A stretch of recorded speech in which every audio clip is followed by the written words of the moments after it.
that burn on triple go things that niggas be hating. Cause I'm straight from ATL and the west side is what I'm claiming. But niggas all loving my shit, talk about a trick. I just dismissed when I left that hoe in 96. After she cut my whole clique. Now I'm getting rich and getting paid. Cooley C got the tracks made in play. All haters give a trade. Cause he got that shit you cannot fade. Like us players on the hoe. My clip blowing up like nitro. Give me your ass a little more. Really though, act like you know, but niggas can't maintain. I don't wanna try to rearrange this whole rap game. Talk about East Coast and West Coast when this shit is all the same. But I'm from the South where niggas stack G's, go grills and moving keys, and pimp hoes every day. And floss on triple gold D's, and it's like that, Buster, and you know it don't stop. On the spray paper mission with these young G's from my block. So if you a bust that's hating and faking on the real, it's a young play on for the black land. See smooth from Allen B. Yeah. We back. Hey, the Real Atlanta Podcast here. You know what I'm saying? What's going on? What's cracking? What you got going on? Hey, man. Hey, it's Sunday again. So we're here. You know what I'm saying? So that's what we're doing. So today, hey, my partner in crime, he's somewhere flying somewhere. I don't know where he at, man. He can't even tune in. But my boy Moolah, hey, what's going on, bro? But hey, today we got a special guest, my real partner. You know what I'm saying? Like, one thing about it, if I have somebody on here, I know them. You know what I'm saying? So I got my real partner on here, man. Harbor High graduate. You know what I'm saying? Hey, but one thing about Mr. Grady Baby himself, Terrence Albrady. But look, in the football season, I call him Real. Only real I call him Real because, you know, he know it's a personal thing. But hey, we here with my partner, man. We come tonight. We're gonna talk some stuff. We're gonna be real Atlanta stuff. So we got to click in with the people who know real Atlanta, right? So let's hear.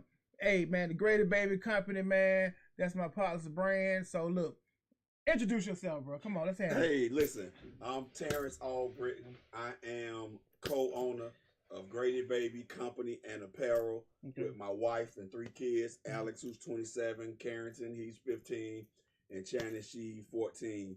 We on Instagram as Grady Baby CO and TikTok and fan base, all the platforms, Grady Baby CO. You can buy our merch online.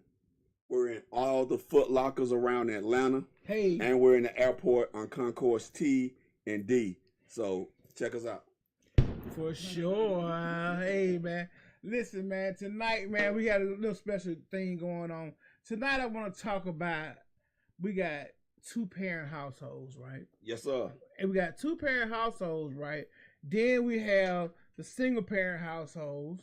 But, hey, man, we want to know which one's best. You know what I'm saying? I mean, because you got people thinking this way, because I know my man here, right? The reason I brought him today, because I know he has his kids in the household with him, 2-parent household.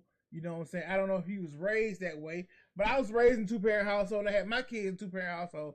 But that definitely don't mean they're going to go the right path. You know what I'm saying? So tonight we're going to discuss these things and see what's going on with these kids, man, because there's so much going on in the city, man. You know what I'm saying? It's interesting. I was just looking on the way out here.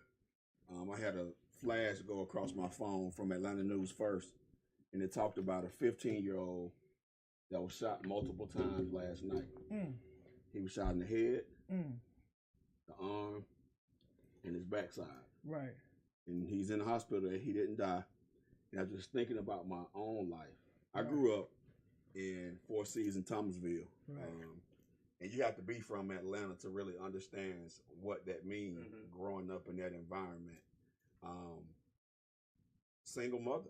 And it's funny because I preached about this today and just talked about how growing up in that single parent household, you know, my mom did the best she could, but the one thing my mom could not teach me was how to be a man. Right. How to handle my aggression, how to handle my emotion, how as a man it's okay to show emotion. And so I watch, you know, when I look at the dichotomy between how I grew up and how my children are growing up, I watch how me and my wife are able to balance each other out. There are times where I may be too hard and she may be able to come in and be like, you know what? The way you handled that might not been the best way, but I didn't see it. And so it helps me be able to soften it up a little bit. Or when I'm dealing with my daughter, she's able to help me understand how certain things are perceived in a daughter to father relationship that I would not have any concept of. Right, for sure. And so being able to get those two perspectives in the household, and then the flip side of it is my children get to see how you should properly love a woman. Right. My son get to see how to love a wife, and my daughter get to see how a husband is supposed to treat his wife. That's deep. And so for me, it's about being an example. I want my children, I want my daughter to be able to look at me and how I treat her mother and say, that's what I want for me. I want my son to be able to look at me and be like, that's how I want to treat the woman that I love. Yeah. But because I remember, like, my mom telling me one time, you know, so I came from a 2-parent household, right? Boom. My dad was there physically, but sometimes he wasn't there mentally. Sometimes he wasn't there when I needed him. You know what I'm saying? But the thing is, like, my mom always told me, she's like, don't treat a woman how you don't want to be treated. You know what I'm saying? Because how you don't want your mom to be treated. Right. Don't treat, you know what I'm saying? So I got to love my mom, right? My, dang, she said that, right? And I'm just thinking like, you know, thinking wild and thinking other things, not thinking like, damn, what she's saying is don't treat nobody how you don't want your mom to be treated. You know what I'm saying? But here's the flip side to it. So because I got 2 daughters, I can't treat their mother in a way I wouldn't want a man to treat them. Because I'm showing them what is okay. I'm teaching them by them watching how I treat their mother. I am teaching them what's acceptable. That's true. And so in their head, if it's okay for my father to treat my mother this way, then that should be acceptable behavior. True. And so even with my son, I told my son, I said, listen, as much as we talk about generational wealth, as much as we talk about the things we pass down, like my kids know, we talk about stocks, we talk about all of that stuff. My children know what insurance policies are. The insurance policy got the financial advisor name written on it, who I want them to contact if something happened to me. But I told my son, I said, listen, I want to show you that you can be so much of a man that one woman can completely satisfy you. Wow. Now listen, I know in this world of polyamory and everything else, and a lot of people like, hey, you can't just have one woman. But you know what? I am changing that narrative because I have not seen a relationship where a one man and multiple women work. So what I'm trying. What name Neo? So I'm just making sure. You know what I'm saying? Neo got something going on. I'm trying to show my children something different. So I told my son, on the day you get married, I'm going to pass you a mantle of fidelity. Because I want you to understand that as an Albritton, we are faithful to our families. We don't leave our families. We don't gamble with something proven for something unproven. True. I'm a banker by profession. I work for Truist. I've been married 25 years. That's a deposit I've made for 25 years that I have to get a return on that investment. Any woman that approached me outside of that, that's a bad investment because it's going to ruin the return I got invested for 25 years. Right. But he ain't on here. Hey, but he on here preaching, ain't he? Yeah. Hey, now don't start preaching now, Terrence. Don't start preaching. But listen though, for real though, I can dig that because the thing is, like, you want to show him a better way. You don't want to show him, like, you know what I mean? Like I was saying the same thing my mom told me, like, because I was saying, she was telling me, like, you don't want to hurt. If you don't want to hurt me, you don't want to hurt that person. So you know what I'm saying? That's deep. That's deep. You know what I'm saying? Because we don't want our kids to look at us. We don't want to say, watch me and do what I do. Right. We don't want to say that. But it's amazing because when you think about, because I'm a believer. When you think about Paul saying, follow me as I follow Christ, that always resonated with me. Because he was saying, listen, if you want to follow Christ, all you got to do is follow me because that's all I'm following. So what it dropped on me as a father was, look at my son in his eyes and say, follow me, Mm-hmm. watch me, Mm. do what I do. Mm-hmm. Mm. Now, when you say that to your son, what does that mean about your own life? Mm. You can't afford now to fall. Right. You can't afford to slip. When I say to my daughters, watch me, look at me, Mm. watch how I treat your mother, Mm-hmm. watch how I provide for y'all, and that is what you set your bar for. Mm. Now, what does that mean? I have to watch how I treat their mother, not just in front of them, even No, yeah, outside. period, yeah. See, listen, that's what I'm trying to tell you. That's why I got my partner on here. You know what I'm saying? So he can spit this real, because people don't understand. Like, they be thinking like one way and this way, that's the best way. You know what I'm saying? Like, he's showing an example. You know what I'm saying? So showing an example is like, hey man, and I'm saying that to me because I'm preaching to the choir myself, because I can't say that I didn't show the right example, right? On sometimes, you know what I'm saying? But I did show some right example. So you're saying, because nobody ain't perfect, nobody's perfect. You know what I'm saying? So what you want to do is to try to show these cats like what's going on, and then once you like my cousins told me yesterday, they said, hey man, you can't be embarrassed by nothing nobody do, because once you raise them the right way, and they go a different route, that's on them. That's the route they're trying to go. Their path is, your path, you try to make that path clear for them and for them to do what they're gonna do, right? You know what I'm saying? But if they go a different route, hey man, that's them. You know what I'm saying? And you can try to change it, you can try to tell them right way, but they're only gonna listen because when they're grown, they're grown. You know what I'm saying? Hey, they say 18 they're grown, but whatever. Yeah. But I'm saying, like, when they're grown, they're grown. When you got grown children, like my man here, he got his daughter. He got one daughter who's grown, but he got other daughters, and his daughter and his son who's a younger. Right. You know what I'm saying? Teenagers. So they still need some guidance. You know what I'm saying? Like, my kids are grown. Like my baby 25.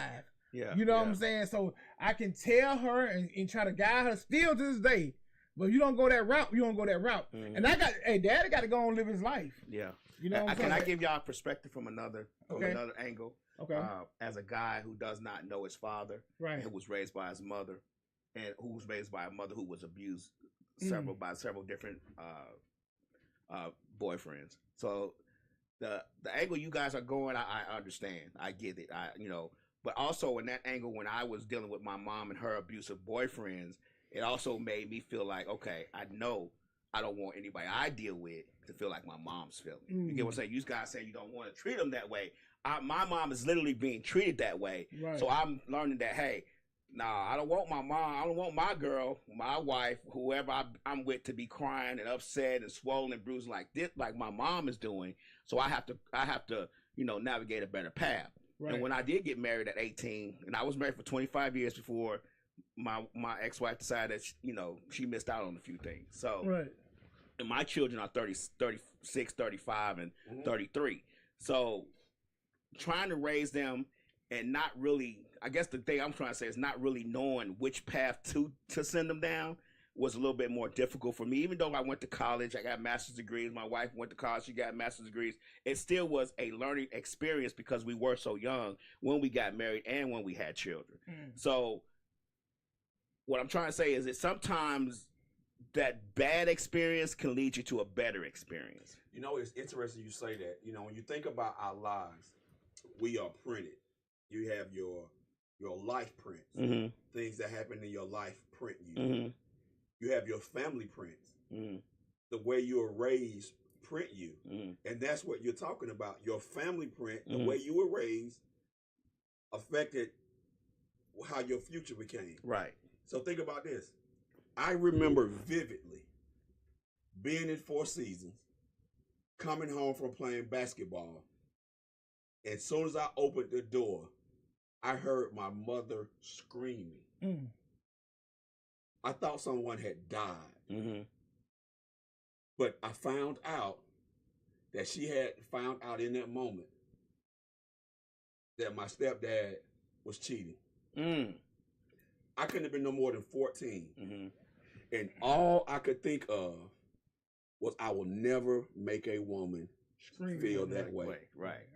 And so that's why I tell people all the time, 25 years, I may have a lot of issues, but infidelity has never been my issue. And that is the primary reason why. Because I still remember how my mother was crying when she found out. And I cannot make a woman feel that way. That pain that we go through and we suffer as children is always imprinted on the back of our mind. Yeah, it's a trauma. It's a trauma. Right, it's a trauma that we always have to deal with. Whether we get over it or not, we still deal with that trauma in our everyday lives. And I think to my detriment, the way my mom was treated, how she was abused so badly when I was younger, kind of a little bit to my detriment because I was so passive aggressive. I didn't want to cause any problems. I didn't want to cause any stuff. And I think my ex-wife kind of took that to her advantage a little bit. Neither here or there, but it was to the point to where I was saying, well, no, I'm not going to worry about that. I'm going to let that slide. You know what I'm saying? And here's why I give an indictment on men. Of course, after being married for 25 years, God forbid it be to death do us part, but let's say in the event something was to happen, there's nothing that could be done to prevent me from seeing my children. Whenever anybody reach out to me and talk about not being able to see their children, I always ask them, have you been to court? If you're not willing to go to court to see your children, you don't want to see them. That's it. You don't want to see them. Yeah. That's it. That's true because like you saying, like if you ain't gonna go the extra mile. So you thinking like, okay, she said you can't see him, so okay, boom, I can't see my children, so it's over with. Oh, she doing it, she getting child support. I don't see it. Nah, man, go hey, do what you gotta do to see your children. If you want to see your children. If you want to see your children. Yeah, for sure. She can't stop that. She can't stop that. I can't understand, especially when your children are young, as a man, how you can sit down and eat and not knowing if your children can eat. Wow. I ain't talking about nobody. Yeah. Right. I'm just talking about me. Right. I can't understand that. Right. For sure.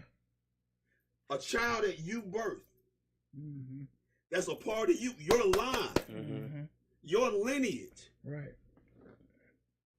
Like, that is your child. Now, to Chris' point earlier, I am not responsible for the choices you make as an adult. Right. Most definitely. All I can do is guide you, try to set an example, but at the end of the day, you got to make your own choices. And too many parents hold themselves hostage to their children's choices. Accountable. You hold yourself. And I did for a while because when I got divorced, my youngest son was 18. My children were older and out the house. My daughter had already had a child by then. So, but the path they went down a few times, I was like, man, maybe if I would have stayed and just endured that, they would have went. Yeah, it would have did something different. You know what I'm saying? Because you think about those things. What if we wouldn't have got divorced? What if we would have stayed together and just fought through it? You get what I'm saying? Right, what if that maybe I could have steered him, maybe I could have showed him a different way. But I was talking to him all the time. I was texting him and talking to him all the time. So then I had to say to myself, once I got counseling, because counseling is very important for black men to understand that there's a lot of trauma that we deal with. We're scared to do that. We're scared to do that. Greatly.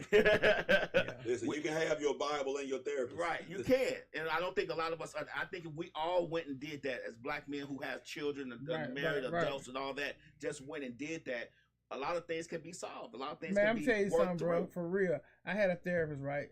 And when I was talking to my therapist, he opened up so many eyes to me. And I was like, damn. I'm sitting here thinking like, oh, I got all the answers and this and that. I talked to that man. That man was he would give me the 3rd degree. And it was cool because I was hearing it from somebody who don't know me. Who ain't gonna be biased to me, because I got people who say, oh, by that Chris, we're not gonna kick it like that with him. Nah, the man was giving me the real deal, Holyfield, man. You know what I'm saying? So I feel like every person should go there. So, cause we got so much trauma in our life, man. We go through things, we be like, damn, I'm good. But you're not really good. Because we're not taught that as young men. Yeah. Listen, when you grow up in the hood, you're not taught how to handle your feelings. You're not taught how to handle your emotions. Right. That's true. You're not taught how to show love. You definitely not taught how to show love to a brother. Right. And be like, man, I love you. You're not Yeah. taught that. And so you grow up not understanding how to love someone. And then now you go to a relationship Here's what I tell men all the time. Your marriage will always fail if the first time you're trying to be faithful is when you get married. Damn. Because you don't know nothing. You cannot practice fidelity once you get married. Right. You have to start practicing fidelity before you get married. Just because you put this ring on, don't make you just say, hey, I'm finna be faithful to one woman. No. Right. Your first time trying to be faithful to a woman should not be when you get married. Mm. Mm. Mm. I told Real don't come here preaching. Listen, That's real talk. listen, That's you'll real fail talk. every time. Right. Real talk. Because you don't have any practice. You don't have no You don't practice know how at to it. sustain that. You don't know how to. You don't know what comes with that. You still gonna have And the then the fact- temptations, and and you like gotta the know how same to thing he navigate was- those The things. same thing he was saying earlier, how he was saying he was showing his son that and showing his daughter that and showing somebody like and when I was saying how my mom told me like, do you want your wife to feel this way? Mm. I'm And here's the like, other thing about being faithful. My mother, back then you had to call the house phone. Yeah. right. If my mom heard a different girl voice, she hung up. Mm. Cause my mom was like, no, that is not what you're going to do. Mm. That is not what you're going to do. But what it taught you is it teach you, okay, hey, I'm learning how to love one woman. I am learning how to be so much of a man where one woman can completely satisfy me. Now when I get married, I already have practice in that area. Mm-hmm. Because if you, listen, it's like a muscle. If you haven't developed that muscle of faithfulness, Yeah. then when you get married, you're still not going to be faithful. Right. You got to shoot in the gym a couple times. Get that practice in. Yeah. Hey man, it's deep, man. So Look, too look. many men go into their marriage and have never been faithful to a woman in their entire life, and they wonder why their marriage failed. If y'all on here listening, Got no we got the number 678-740-9894. You want to call in and give your response or give anything you want to say about the situation with You can tell me I'm wrong. Right, You can right. tell me, man, that guy don't know what he talking about. Right. As Call men, in. we were designed Call to in. be Call with in. one You want to woman, say anything? Yada, you know what I'm yada, saying? yada. Yeah. But listen, back to your point. Yes, the ideal situation is for your children to be raised in a two-parent home in a loving environment. Mm-hmm. But the key word is loving environment. Loving. If the environment is not loving, staying married for the sake of your children is It's not some bull ideal. crap. It's Because- BS. It's Because BS. what are they seeing? Right. Right. You're teaching them how to be in a relationship that shows no love towards each other, Mm-hmm. that shows no affection, that shows no compassion. And so you are vicariously raising a child that will not know how to show anybody love and affection and will think that's normal in a relationship because they saw mama and daddy do it. Mm. Whoa. Mm. Whoa. Mm. Hey man, we got Give me a swoop on. Hey, man, we got to because that's the real though. Because I think that's the normal. That's the normal. Hey, that's how my mom and daddy It's raised. normal us. their behavior. They won't even know nothing is wrong because to them, this is just normal life. You don't hug, you don't kiss, you don't go out on dates. Man, You Right. don't listen, got man, fixing your listen. plate. Man, let me Right. tell you something. I can say that I am a fucking witness to this situation. You know what I'm saying? And I'm gonna say that, my kid may be watching whatever going on, but I know that when me and my ex-wife, our stuff, we was toxic. You know what I'm saying? So the thing, what happened was when my daughter got into her relationship, her and her dude, they fighting and fussing and everything, and it's like, oh, that's normal because that's what I seen. Mm-hmm. You thinking that's love? That's not love. You Mhm. know what I'm saying? So you can't just be like, that's the key to show these people, man. Like, no, man, no. You can't love. That's not love. You know what I'm saying? So you be like, dang, man, that was going on here. That was showed out. Everything we do and growing up around these kids and stuff, it shows to them. Listen, They know. the road your child will follow is Right. going to be the one you thought you covered up. Right. Mm. What we model, they mimic. Right. Right. Well, can I ask you a question? Go ahead. How do we navigate it past that? Because I was raised past it with our grandparents. Because I was more raised with my grandparents. I was with my mom sometimes, most of the time, but I was with my grandparents a lot of times too. But I never saw them hug or kiss. I never saw my granddaddy tell my grandmama I love her, but I never had any doubt for her love for him For and his him. love for her. Here's You what get what this I'm is. saying? Yeah, here's what Even this though it was is. never shown, Listen, I never doubted it. For one, I Here- knew he was standing for Yeah. the train to save her life. here's how you Right. navigate it. Here's Right. how you navigate it. Now, here's the thing. As men, Mm-hmm. we are taught from the bedroom and everything else that we are the man. Right. Right. So think about it. You have all these relationships before you get married with women. Some you don't care about. Some you had no feelings for. Mhm, Some you mhm. probably didn't even remember their name. There was Right. no emotion. Mm-hmm. And now you get married. But your behavior has been being intimate with people who you did not love. Mm. And so now you're with your spouse and you're performing the same way Mhm. because that's all you know. Mm. And now there's a disconnect, there's an intimacy issue because really you don't even know what intimacy is because you've never had to display it in your other relationships. Right. So you say how you navigate. Mm. You got to sit down and you got to ask them, what do you like? Mm. What do you don't like? Okay, let me give you an example. We weak when it comes to that because we as men we don't want to ask that question Because because we we want to feel like we already know what's Yeah, up. We know yeah, what's up. Ego, then your wife telling you, your Right. wife being like, she's not being pleased. Right. Right. And then we say it's her, it ain't us. It ain't no. So here's the thing. So check it. So imagine all three of us go to Six Flags for the first time. Right. So we ride the bumper cars. Right. We go hit the Scream Machine. I ain't been there years. We go Right. ride the Superman. Yeah. And let's say my wife and her friends go. And they go ride the Willie and ride some other stuff. Now, me and India meet up and we go to Six Flags together. Mm. I say, well, I want to ride the Scream Machine. She say, I don't like that because it make my head hurt. Let's go ride the Willie. Mhm. I say, I don't like the Willie because it make me sick. Right. Now we sitting in Six Flags arguing over what we want to ride. Why? Because we don't like the same rides. Right. But why don't we like the same rides? Because we've already been with other people. Oh, right. So you develop what you like with people who is not your wife. Mm. Now then you go into your wife wanting her to fulfill everything from your past. You want her to be able to do this like this, girl, but you need to do this one like this over here. But then I want you to do it like this from this over here. So what you really want in the bedroom is a Frankenstein. Mm. Somebody you can create. You take the best parts of all of your sexual relationships from your past, and you expect your wife to fulfill them. Mm. It's not fair to her. Mm. Now imagine a relationship where you go to Six Flags together for the first time. Right. You ride every ride.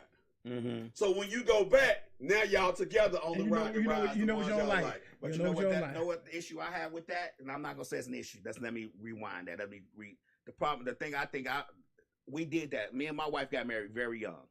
She was 17. I was 18. So we were learning and going together. Y'all was growing up together. We were growing up together. Yeah. The problem that I had is that we rode all the rides together. We learned all the rides together. We knew exactly what rides we wanted to ride, what music we wanted to listen to when we ride it. Mhm. And then she decided that she missed a few rides and Mhm. she needed to go back once we got 25 years into riding these rides. Mm. That's the issue that I dealt with because it was like, I feel like I missed a ride.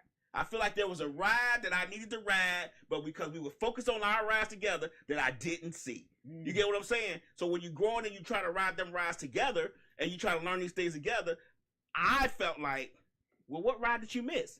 And she's like, well, the Batman was over there 2 blocks down and we didn't never go that way. Mm. But I heard all the people screaming and laughing Batman and was having a good time. The But- Batman that ride. Right, but we didn't. But think about it. But here's the sad reality to that.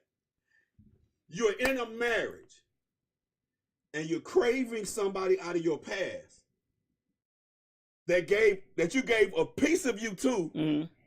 but they didn't feel you was worth marrying. Right. So now you want to hold the one who felt you was worth marrying to a false standard Right. of somebody in your past. Mm-hmm. It was so long ago that you got revisionist history that you can only even recall the good part. Right. You don't even realize what made that relationship not work. Mm-hmm. Because if that person from your past was truly all of that, why you not with them? Exactly. Whoa. That's the question that you ask and you don't get an answer to. Get where them bombs at, bro? Oh, hold You on. gotta hey, man, get a bomb up. For real. That's real. So here's the thing, though. Here's the thing. I'm not going to sit here and pretend like in 25 years of marriage, me and India has spent the time kicking through the tulips. Oh no, you know definitely. Have there been some moments and seasons where we was like, I don't want to do this no more? But man, I made God a promise. I got to look my kids in their face. I want to walk my daughter down the aisle one day. You know why most of our children don't want to get married? Because if it didn't work for their parents, why should it work for them? True. Damn. True. Damn. Why would I want that? You gave me a poor representation. I don't want that. Damn. That deep. But you now. know what? That deep now. Let me get everything that comes with it. Let me get the children. We can shack up. Oh, but we ain't getting married. Because I've never seen it work. Right. Right. So you think that when Oprah never got married to Stedman? I think Oprah married. She just ain't telling y'all. She married. She might not be married because Oprah she may like the other side. So you know what I'm saying? Allegedly. Allegedly. So that may be a cover up. But what you're saying to say that the fact is like you be the person all that time, draw them all out, and your kids don't see none of that. You know what I'm saying? But look at society. Society make marriage look bad. Oh, most definitely. We They can't tell you don't- 40-some% of marriages fail, but that means 60% don't. Right. Yeah, it's 60% don't. They're gonna tell you Right. that number, but they're gonna But tell they you won't 60, tell you 60. Down That's to true. 6%. That's true. Here's the That's thing. true. That's true. That's They true. won't tell you that statistics say Marriage that work. that most successful men have been in long-term marriages. I can tell you right now, unequivocally, that I will not be where I am in life if it not was for your wife. my wife. Because there were times I wanted to quit. There were times I didn't think I deserved it. There was times I wasn't willing to fight, and my wife was like, "No." Right. It's funny, man, because I got to go back to Bible. Go The back. first time the Bible mentions a woman, it calls her a helper for him. Let me let that sink. Down the sink. Let it sink. The first time a woman's name is mentioned in the Bible, she is called a helper for him. It was God that looked at Adam and said, "Adam, I've given you land. I've given you resources, but it's not good for you to be alone." He said, "I need to send you someone that can help you achieve what I've called you to." And see, we don't view our wives, our relationships, as God bringing somebody in our life that's going to help me achieve what he's called me to. But that was the first thing he called her, a helper for him. Yeah, but in today's society, you have the parallel of, I ain't no helper. I'm a boss. I'm a boss chick. I ain't no helper. You know what I'm saying? Because You have that mentality. And see, because- nobody ever says that part of the Bible that you just said. Right. Nobody. Right. They always make it seem like Eve was evil, making Adam bite that apple. That it was never discussed as she was a helper for him to help him move forward in his life to do But that things was he needed Adam's to fault. do. Okay. I'm going to tell you why. Okay. Here's what you got to realize. When God told Adam not to eat from the tree, Eve wasn't around yet. But see, that picture's not painted though. I know. Let me finish. Okay. Eve wasn't around yet. Right. Adam named everything in the garden, every animal. Now, Eve get to a tree. She went there by herself. The Bible clearly says, and Adam with her. So Adam sit here and let his wife have a conversation with someone, and that person repeated back to you what God told you when nobody else was around. But he added to it. So Adam sat there and watched his wife do something that he know God told them not to do. And think about it. When God showed up, what did Adam say? He blamed God. He said, "The woman you gave me." Remember, God, it wasn't my idea for you to create her. You set them my way. You said I needed her. And Adam said, "Yeah, but you know what?" He said, "Listen, she was deceived." Right. You weren't. Mm. That's why your punishment is going to be what it is. Right. Because she were deceived, but you were disobedient, Adam. Mm. You were the covering. Mm-hmm. You did not cover and protect your wife.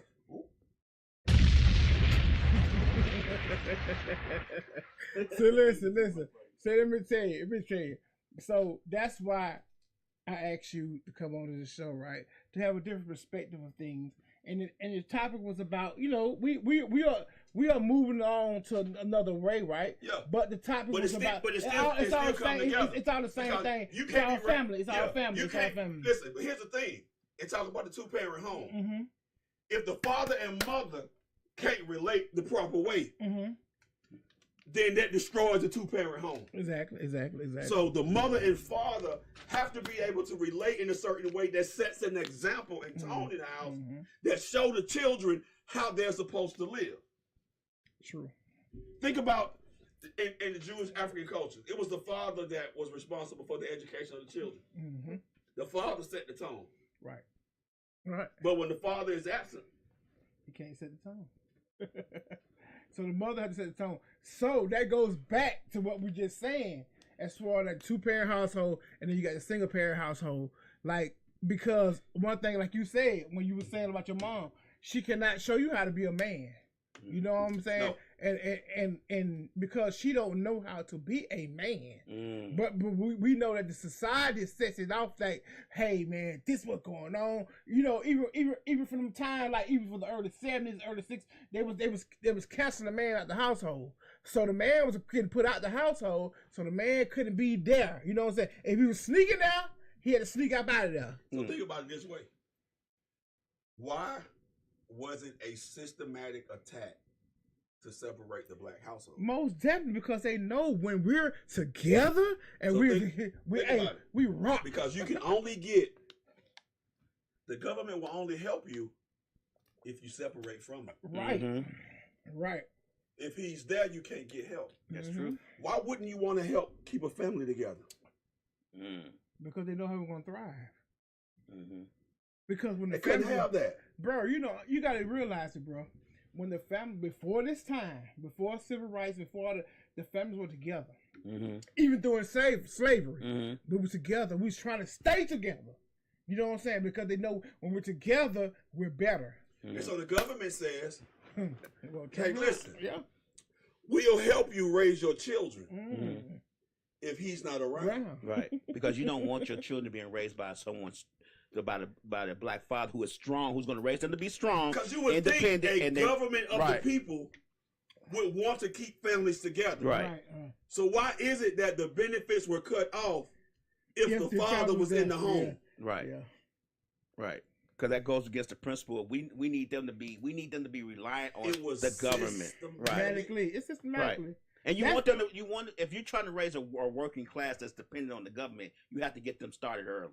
Their mindset has to be changed to where, well, my mom, in order to survive, she got a check, so I need to get a check. If you destroy that mindset, then I can do whatever I want to do whenever I want to do They don't change that mindset. That's You systematic get what I'm saying? racism. But that's why you have to teach them. You have to Yeah. teach your children about investment. I tell people all the time, in over 10 years in banking, I've never seen somebody that was wealthy, they got there by saving. Mm. They all got there By by investing. And people always be like, man, how do you teach your children investing?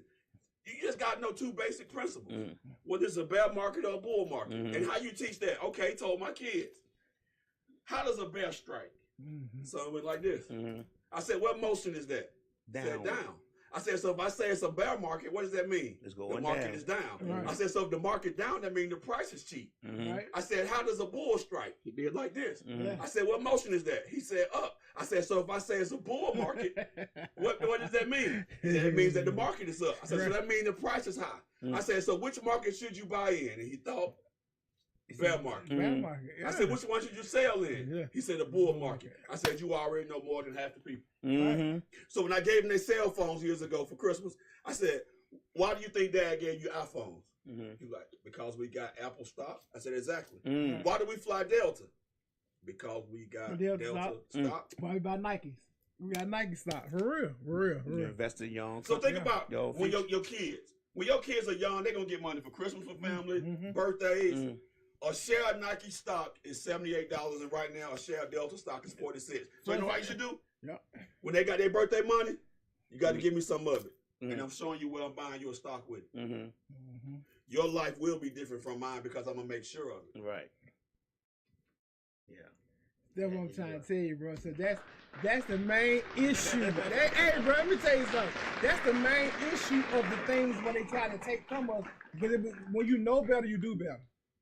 So you got the knowledge, Right. you do it. You know what I'm saying? Right. So if you know it, you got to, you know what I'm saying, invest in that. Like, you know what I'm saying? Like, I ain't gonna lie, bro. Hey, you know, not to tell my business, but hey, Spirit went down. I dumped down on the ass. It was low. Hey, Spirit, $46, I said, make me 500 shares right quick. Get away, because I know it's gonna drop. They said it's even with DeJuan, I see you listening, bro. DeJuan said, hey, bro, by December it's gonna be $8. So if we get $8, I'm just gonna cash out. You know what I'm saying? And I'm gonna make some money. You know what I'm saying? Right. But the thing is, like we didn't learn that. You know what I'm saying? Nobody ever taught us about None of compound that, interest. none of that, bro. None of this. None None of of So that think about it. economic So how do stuff. you change your generation? Because here's the thing. Here's what I tell people. Being in banking all these years, here's what I realized. Just leaving your children a bunch of money is like putting a toddler in the vehicle and giving them the keys.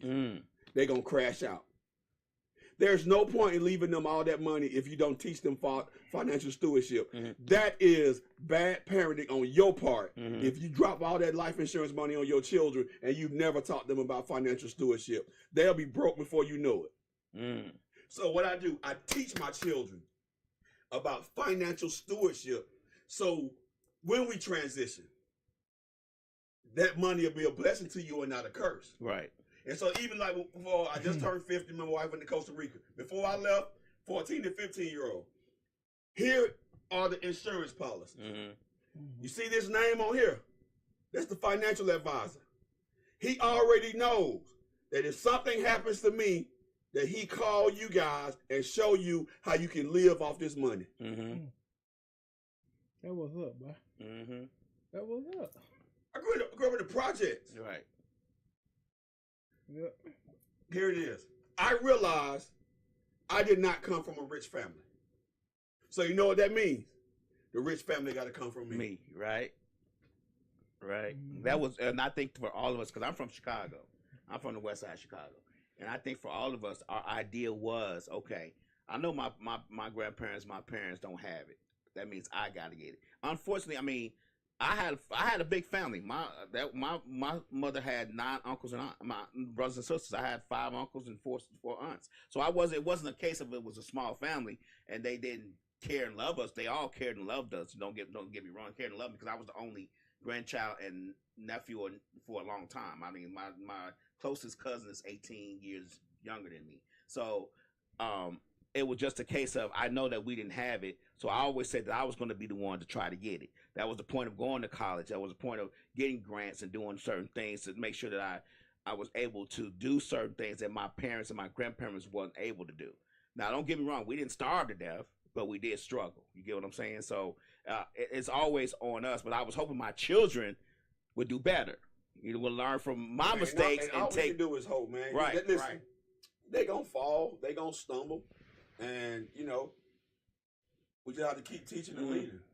DeJuan said, imagine if black folks understood this with the drug money they had back in the 80s and 90s when Nike stopped. What? Man. Nike stopped and Apple. And Apple. Here's what I tell everybody, and people that in my church, please don't forgive me. If I just can go back and get the money I blew at shoe models. What? I'm gonna say it that way. If I can just get the money that I blew watching shoe models, Right. and put it in the market, Man, but let me say, But I don't. and that's why I said what DeJuan said about that, because I know how this street money is, bro. Niggas say, hey, bro, I know me and the other cats I know personally that had, I don't even know, the millions, maybe millions. Like you said, Nike and Apple. Man, we've been straight for life. We right here chilling. if you had Apple Right? a couple of years ago, right after the pandemic, Apple split. Like, people don't even understand.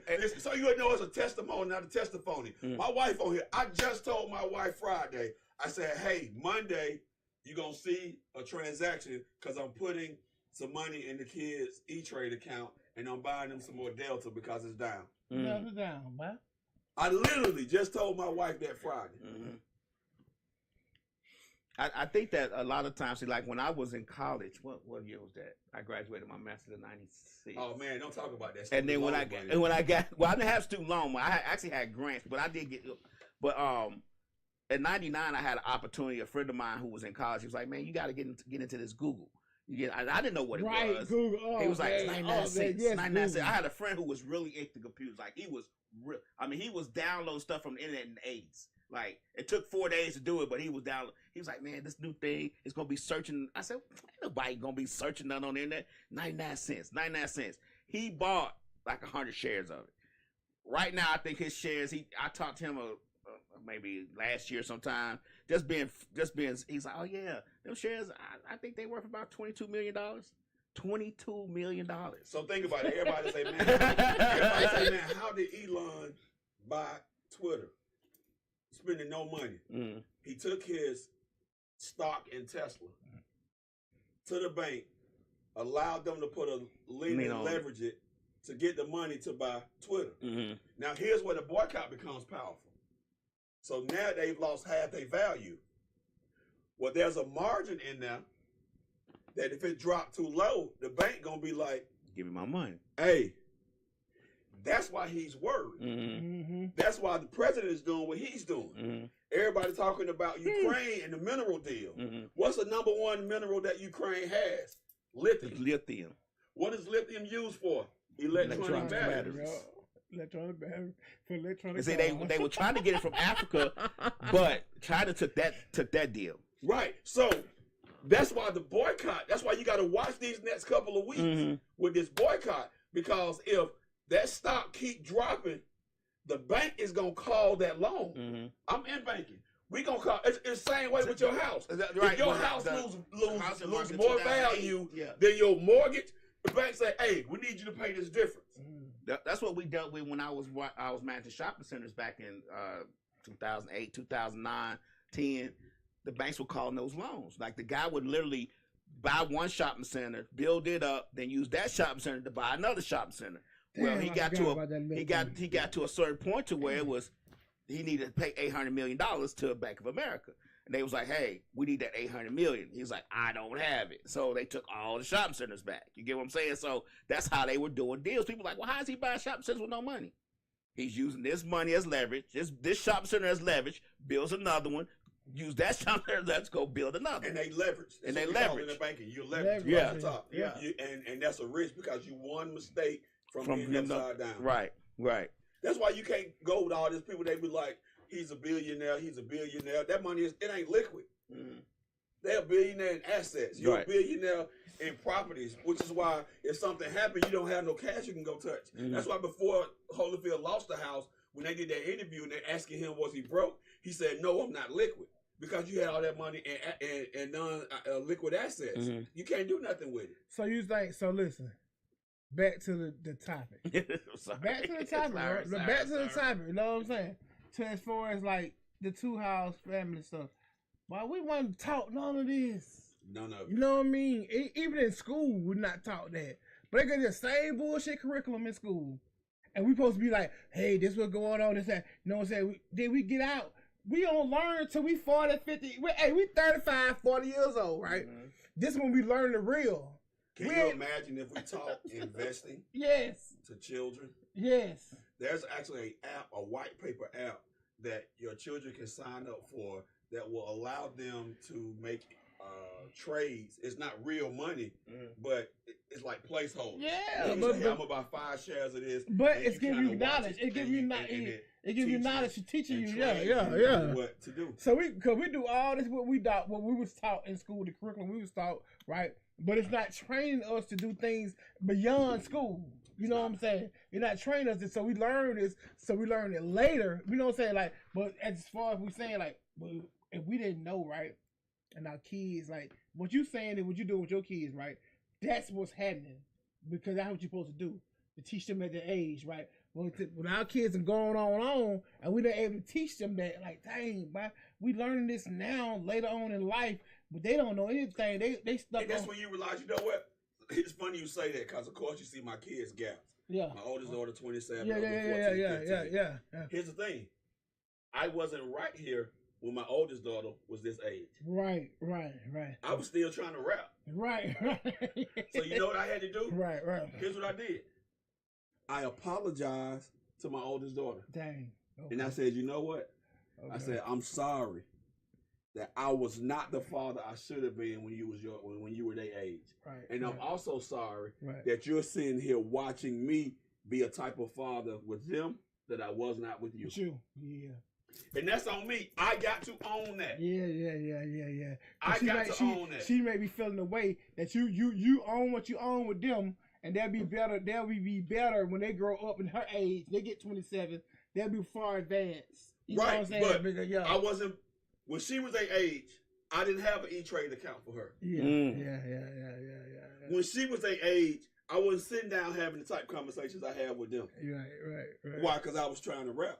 Mm-hmm. So I had to apologize to her because I realized. What was your rap name? Was? Oh Night shit, Night Train. My Night Train heard nothing about Night Train. Nail time. Give me a Hey man, listen. No one trying to say hey loud, cause I know this man. You know what I'm saying? I ain't know who Night Train. He probably did it in college.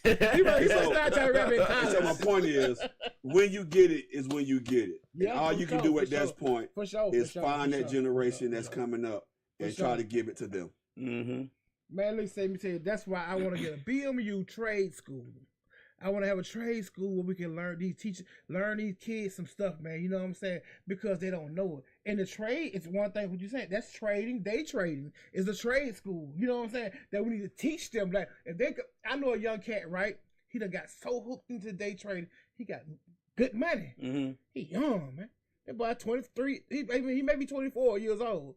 He got a bankroll. You know what I'm saying? Because he got into it, he studied, he stayed down, he went to classes and learned this. So I'm saying with the BMU trade school, bro, I want to have different trades. Like, you know what I'm saying? If you're not good at this, you can be good at that. You know what I'm saying? Like, for everybody, hey, some people work good with their hands, some people work good with their minds. You know what I'm saying? That's the thing I want to get, bro. If I can ever get a loan to get that, bro, I'm going But it starts in the home. It starts in the home, now, for sure. It starts in the home. Yeah, for sure. And it starts with us. It Man. does. We are the tone and the barometer for our household. Mm-hmm. We are the tone and the barometer. Mm-hmm. The evidence that what I tell my children is true is the fact that I live it out in my own life. Mm. If I can't live it out in my own life, why should they believe what I'm telling them? Right.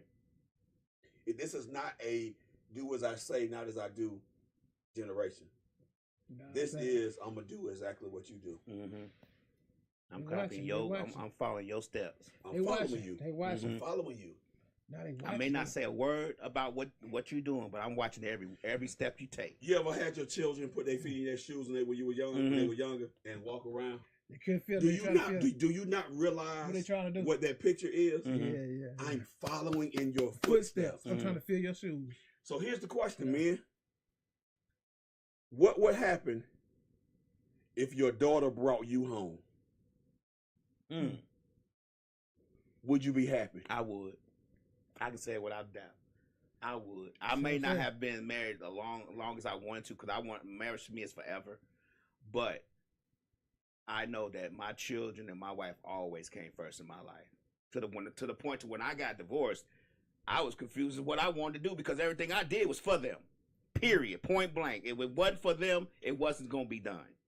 That's just the way it went. So I know, yeah, I'll be very happy.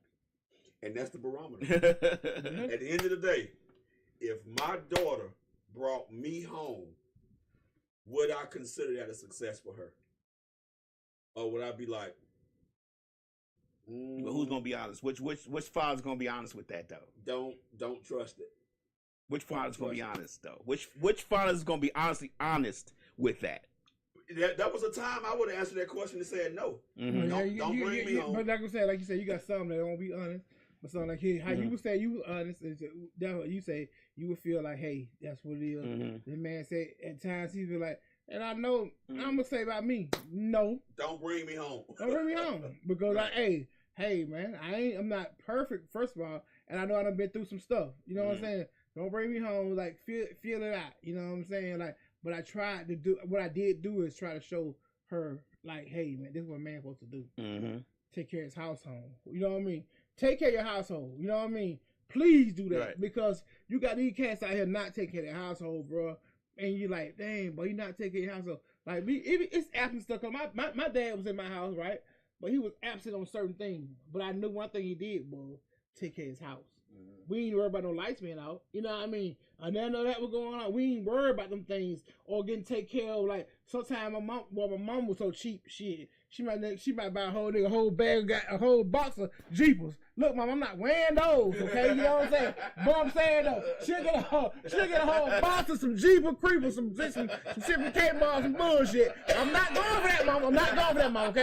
Okay, mom. I'm not wearing those. I'm not wearing those. I'm not doing that. I'm not doing that. I'm not doing that. I'm not doing that. I'm not gonna get John because I'm doing all the Jones. So you're not gonna get John. I'm not gonna get John all day. With these shoes, you try to put. Hey, she try to place on with these damn shoes from different matches, different matches and shit. Get this side, go this side. You know what I'm saying? But then one thing about it though, they tried. So I'm saying is the fact that get some kind of show, show what's happening though. So I did show that part. But one thing about like you just said, if you might not want to bring me home because I might not be that one. But hey, man. So here's my last comment. Yeah. A 2-parent home is ideal for the child. If the environment is conducive for raising the child. Well, That's if right. the mother and father cannot relate properly to each other, then you're really doing that child a disservice because you are teaching them that toxicity is normal. For sure. For sure.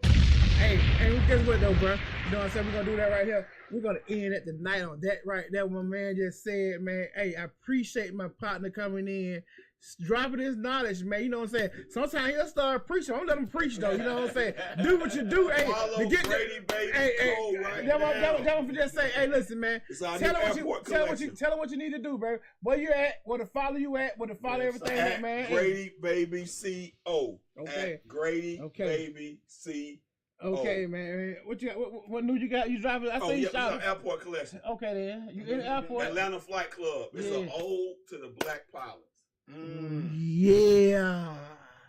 I did that, man. I think most people don't realize how important the black pilot, the Tuskegee Airmen, for sure, and all them were. And so, hey man, they did our people wrong, boy. Hey man, shout out to our people, man. You better learn it because they taking out the history. They taking out the history. Hey man, look. Hey, shout out. We don't need the government to teach our history. No, we teach people don't realize in African culture, most stories pass by oral tradition. Hey man, I say, we don't have to worry about it. Hey man, for sure, man.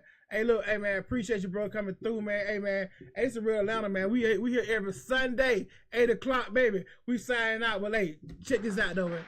Kick it with the music, man. Hey man, Adderall shit, baby. Let's go, baby. Cool on.